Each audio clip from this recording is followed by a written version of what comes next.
Good evening, everyone. Welcome to our webinar. This is on Affirmations for Self-Healing. It's based on the book by Swami Kriyananda. My name is Brahmachari Jemal. I'm joined by Brahmachari Ramesh. And so we will read from this book this evening, and we'll do the affirmation together. And Ramesh and I will speak a little bit on the topic. The topic this evening is openness. If you go into the chat, you can see the reading from the book, and I'm actually just going to read right from there as well. So, you can listen, you can read along however you like. Openness can be a great virtue, but only when it is exercised with discrimination. To be open to wrong ideas or to people who would harm you would be foolish. For it is not with openness that error can be conquered, but with love. Openness of mind is a virtue when it is centered in the desire for the truth. Openness of heart is a virtue when it is centered in love for God. Both mind and heart, however, need filters to screen out what is not true and what is not of God.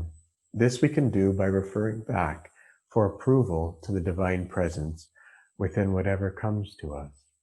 We must be ever open to truth and to God, but ever closed, or at least indifferent, to error and delusion. So let's do the affirmation together. We'll do it first out loud, so please repeat after me out loud in a loud voice. My mind is open to the truth, whatever its source. True statements remain valid, even if hurled in anger. And now repeat in a normal voice. My mind is open to the truth, whatever its source. True statements remain valid, even if hurled in anger.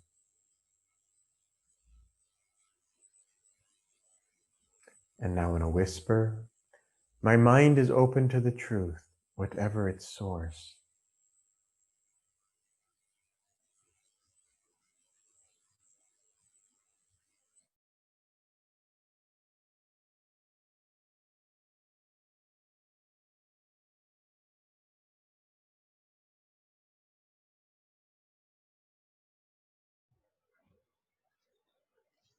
I think Brahmachari Jemal's video stopped, so I will continue with the affirmation.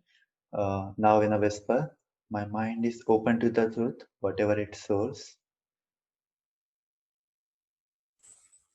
True statements remain valid, even if hurled in anger.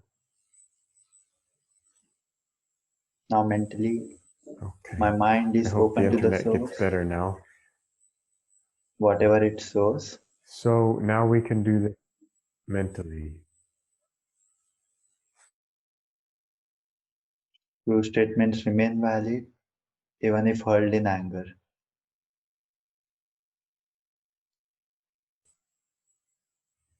Now one more time mentally, raising it to the super consciousness. My mind is open to the truth, whatever its source. True statements remain valid, even if hurled in anger.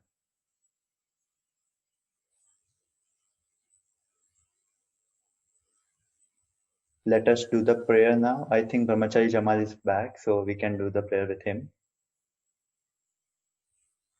Okay. Divine Mother, let me hear thy melodies everywhere, in the laughing brooks, in the songs of nightingales, yes, even in the roar of city traffic. Behind all earthly sounds, let me listen for thy voice alone. Oh. I'll now hand it back over to Ramesh, and he can speak for a while. Thank you, Jamal. We had a slight internet lag there, but the affirmation is still powerful. So I always like doing these affirmations because there is so much benefit we can derive from them. Even the book is titled not affirmations, but affirmations for self-healing. They help us to heal ourselves, develop qualities which can help us grow, and so on. So we need to thank Swami Kriyananda ji for that. So today's topic is openness, which is a very important topic if we aim to grow spiritually or to learn anything. Because if we are trying to learn anything, we need to be open to the ideas, to the concepts, to the experience of it. And um, also, if we are not open, if we are doing something wrong, we may not learn the error of it and we may just get disoriented. So, Swami Kriyananda ji essentially points out that openness is very, very important. But there's a catch. There is discrimination needed in it. Without discrimination, we can be open to all sorts of things and it can lead us left, right, up, down, and we may end up nowhere. For example, if we are eating food, we won't eat everything that comes our way, right? We'll eat something after discriminating and choosing that it will help me uh, to become healthy, to become more effective, productive, and so on and so forth. Similarly, ideas, thoughts, vibrations, company, everything has to go through that process of discrimination so that if we are open to some influence, it is for our own betterment. I myself have experimented with openness a lot in this incarnation. Growing up, I had this immense desire, I might call it strange, but immense desire to know everything there is to know about in the whole universe. So I would be open to all knowledge wherever it came from and learn. And it came from a sincere desire to know the truth of who we are, where we come from, what is our purpose, and because it was a sincere desire, even though I had some misgivings, like I was open to wrong influences at some point, eventually God sent to me these higher teachings, spiritual teachings, Mansa Yogananda, my guru, and it brought me to here and learning that the true understanding, the truth, knowledge of everything there is comes from God alone. And by expanding my consciousness to that reality alone, I can know everything. So I was open, I was sincere with a desire for truth, and it helped me get where I am today, and I'm grateful for that. But we need to be discriminative, and even uh, this was about openness of mind, but there was also mention of openness of heart, which is a virtue if the desire is centered in the love for God. Because if our heart is open, and heart is a very easy thing to get disoriented, that if we are open to some very wrong influence, our heart can be very restless and we can end up becoming hurt or emotionally unbalanced. So we have to be careful of what we are being open to in our hearts. And Swami Kriyananda ji again gave us in the reading the way to go about it. He said, refer it back for approval to the divine presence within. That if you want to like see something, learn something, feel it out in your hearts that whether it will help me to grow, is there something positive going to come from it, or is it negative? And we can always say it sometimes just because we are stubborn that we go in wrong directions, but somehow we inside in our hearts we always knew that this will be not be a good influence for me. So we have to be careful about what we open our hearts to, especially today. So much negativity is going on outside there, and yes, we have to be aware of what is going on, but at the same time, we have to also close ourselves to the negativity, because how can we be happy if there is negativity all around us and we, in the process of trying to learn things, we end up being bombarded with negative energy. We have to be careful. And to be careful, there are many ways to do that. Uh, there is a concept we have called a spiritual bodyguard or good company. Why do we have good company? Because if our own energy is down because of some mood or some negative influence, we have had a tough day. If we have a spiritual bodyguard or someone with whom we can just do a satsang, a company, just talk about spiritual things, maybe meditate together or chant together, something like that, it can help us strengthen our aura and get out of that negativity. Hence, these positive influences are very, very, very important. And try to see for yourself in small things also. Experiment with this thing. I always like to experiment with these teachings. Again, with discrimination, because you cannot experiment with negativity without being affected by it. but you have to be experimental with the positive things in small quantities. Open yourself to positive influence and see how it affects your mind, your heart, your thoughts. And this brings me to my next point, which again Paramahansa Yogananda ji very creatively presented in the autobiography of a yogi. He said thoughts are individually rooted, not individually rooted, but universally rooted. So whatever thoughts we have, it comes from our own consciousness, which we tune into. So if we are tuning into a consciousness of positivity, the thoughts will be of positivity. If we tune into a consciousness of negativity, the thoughts will be negative. So we have to tune into the right consciousness. And for that, again, the heart is the receiver, the mind is the transmitter. So we have to use that radio of our consciousness and tune into the right things.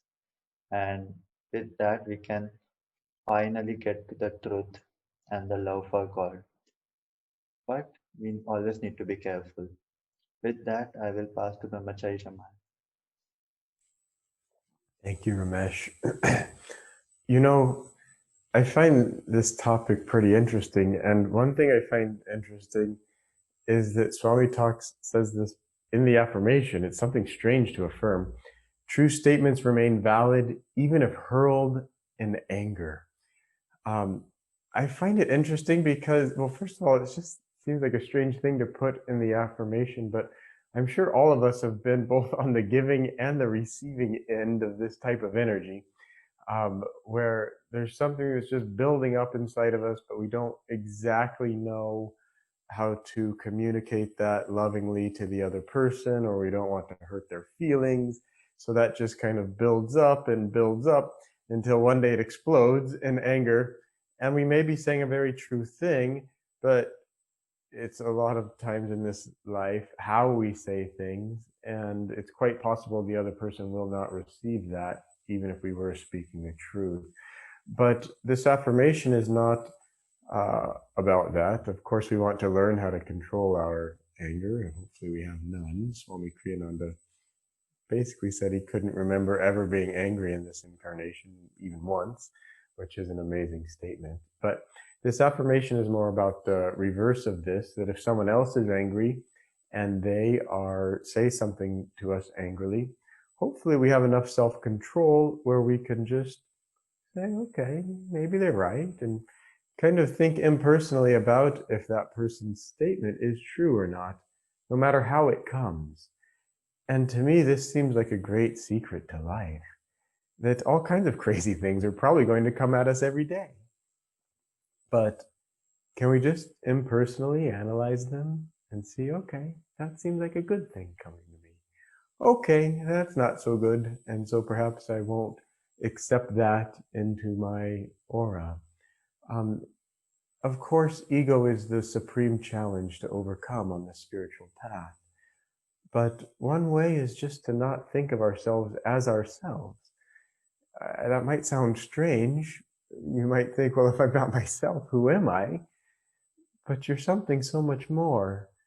And if we can just kind of try not to take life so personally, try even to laugh at life, that sometimes it's kind of silly, all of the different things that are going on. And you know, it's not spiritual, even if something negative is coming, to think, oh, how terrible, oh, and get all worked up and think it just shouldn't be this way.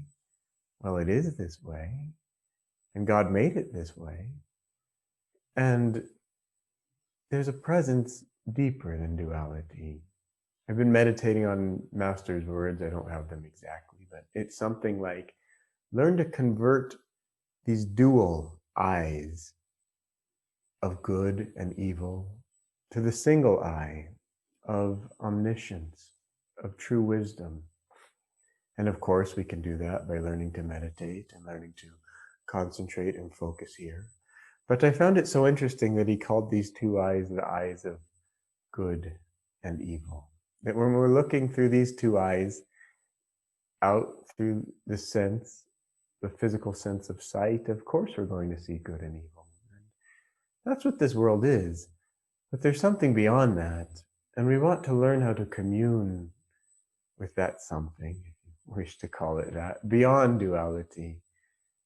And so this was, I really only wanted to make 2 points tonight. One is that the saints, they are childlike. Now, children, they haven't been hurt by life. So they're open on this topic of openness. They're open to life because they don't know that it's going to hurt them yet. And so they're just happy with whatever comes. And they're childish, yes, in the fact that they have not learned to control their emotions yet. But they're childlike in the fact that they're open to life. But this is not born of wisdom, it's born of ignorance, because they have not yet, at least in this incarnation, experienced suffering or enough of it. As we grow older, now we get a choice. That as we grow older and we suffer, life brings us all kinds of challenges, this and that, we can remain childlike and remain open to life, or we can close off and just say, this thing's no good. How do I get out of here? But the saints, now here's their trick. They remain childlike, they remain open, and this is not an openness from being naive, from ignorance. It's an openness to because of true wisdom. It's rooted in true wisdom. And that wisdom is the understanding that it's God who's doing everything, that it's God's presence absolutely behind everything that we see with these eyes of dual vision of good and bad, that it's all God. That can be a confusing teaching. It can lead to thinking that this world is meaningless, or lead to think that we can just do whatever we want then, if it's God doing it all. But on the spiritual path, we'll try it all, and we'll realize that this world is not meaningless. And if we think that way, it's not fun or enjoyable, that there is meaning to it all. And the saints know that meaning, and they see that meaning behind even all of the evil. They know where this is all heading. And we want to become like that. We want to at least affirm our saintliness until we actually get there. We want to perceive God's light, God's power behind absolutely everything. And so that's a wisdom of knowing that God is ultimately doing everything, but it's also a wisdom knowing God's doing it for a reason. And it's also more than an intellectual wisdom, a feeling of God's joy behind absolutely everything. And in retrospect, we usually can see, oh, that all was for the best. It takes practice, it takes time, it takes discipline, control of the heart's feelings, to learn to see God's joy in everything right now. But we can do it. And by the way, when I talk of controlling the heart, I do not mean deadening the heart's feelings. That's what alcoholics do. Or people sleep too much, or people are too lazy, or watch too much TV. They just say, I don't want to really face this, so I'm just going to escape into the subconscious. And that's deadening the heart's feelings. That's deadening the mind. So when I say controlling the heart's feelings, I don't mean that. In fact, and this is right on the topic, what I really mean is an openness to that reality behind the pain and suffering. So we're open in a certain way, but in another way, we're closed. It's a little bit of a tricky thing, but we learn. We learn how to, so this control of the heart is learning to control the reactive process that is ultimately run by, for lack of better vocabulary, the ego. And the ego is saying, oh yes, certainly I need to be sad about this. And oh yes, certainly I need to be happy about that. But that part we can learn to control. And so whatever comes of itself, let it come. That's what Master would say. Whatever comes of itself, let it come. And then the openness is just open to, what is it? that's making this whole show run every day, day after day? What is it that makes the sun rise and the moon come out and the stars come out at night? What is that hidden power that's making your heart beat, even though you're not sure how it works? And how can we get open more and more to God's hidden presence behind all life? And how can we get more and more open to that presence that unifies all life and shows us that absolutely everything is one? The other point I wanted to make this evening was life can be difficult. I get a lot of difficult emails often. People dying, people doing all kinds of bad stuff, the world doing all kinds of bad stuff. But I know that we're not these bodies. And I know that this is a school. And I know that you, everyone on the planet, ultimately is a soul and not a body. And that soul is immortal. Nothing actually can hurt it. Nothing can change it. It's perfect. And in essence, that's who you truly are. And all the people who write, I know in essence, that's who they truly are. And I know that God never gives us more than we can handle. And I feel that's a very important point for all of us as we learn to govern the heart's feelings, as we learn to have these deeper aspects of wisdom. That when the going gets tough, the saying is the tough get going, but when the going gets tough, know that God will give you the strength to overcome all challenges. Don't give up. Don't despair. Even if all you can do is put one foot, just take the next step. And then you don't even know what's going to happen after that, but you just can move forward by just one step. That's all right. And then you can stop and pray again. All right, God, what now? And then He'll guide you one more step. Just never stop. Never let the spiritual journey stop. Never let your curiosity for life and your desire to want to live life more fully, which means living life more in God's arms, don't let that die. Even when the world is pummeling you with fists. All right. Know that those fists, they'll go away. It comes and it goes. This is all duality. But there's something in this world that never, ever, ever changes. Never. Go find that something within your own self. May God bless you. I'll hand it back over to Ramesh now.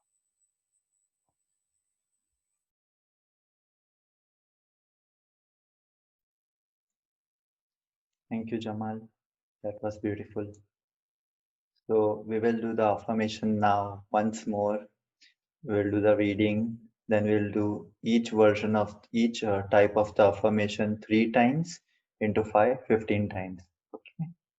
So I've posted the reading again, so you can see in the chat option and read it along or just listen to when I read it.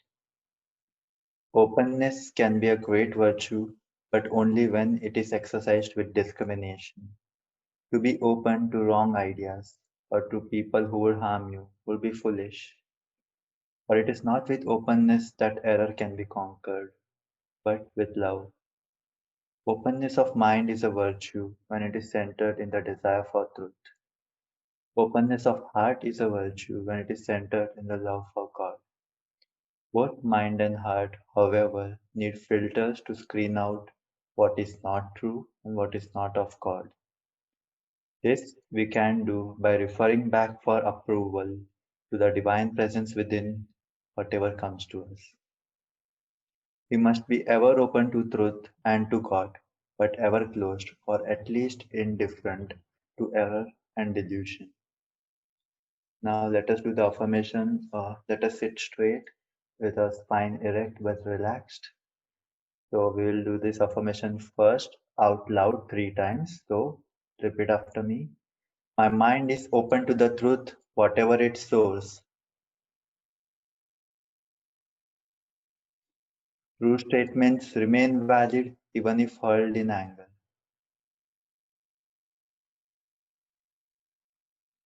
My mind is open to the truth, whatever its source.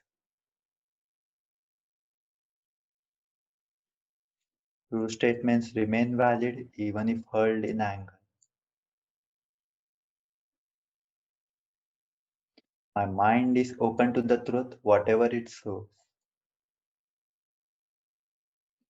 True statements remain valid even if hurled in anger. Now, in a normal voice, my mind is open to the truth, whatever its source.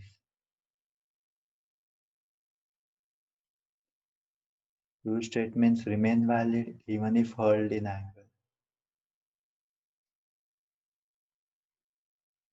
My mind is open to the truth, whatever its source. True statements remain valid even if hurled in anger. My mind is open to the truth, whatever its source. True statements remain valid even if hurled in anger. Now whispering, my mind is open to the truth, whatever its source. True statements remain valid even if hurled in anger.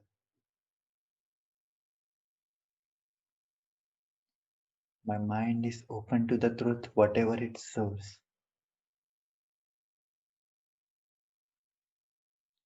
True statements remain valid even if hurled in anger.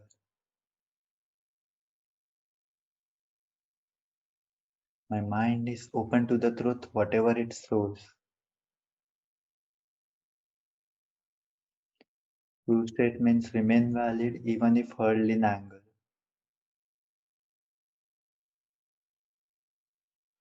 Now mentally helping it go into the subconscious. My mind is open to the truth, whatever its source. True statements remain valid even if hurled in anger. My mind is open to the truth, whatever its source. True statements remain valid even if hurled in anger. My mind is open to the truth, whatever its source. True statements remain valid even if hurled in anger. Now mentally raising it to the subconscious. My mind is open to the truth, whatever its source. True statements remain valid even if hurled in anger. My mind is open to the truth, whatever its source. True statements remain valid even if hurled in anger. My mind is open to the truth, whatever its source. True statements remain valid even if hurled in anger. Now, let us pray. Divine Mother, let me hear thy melodies everywhere, in the laughing brooks, in the songs of the nightingales, yes, even in the roar of city traffic. Behind all earthly sounds, let me listen for thy voice alone. Om Shanti Shanti Shanti.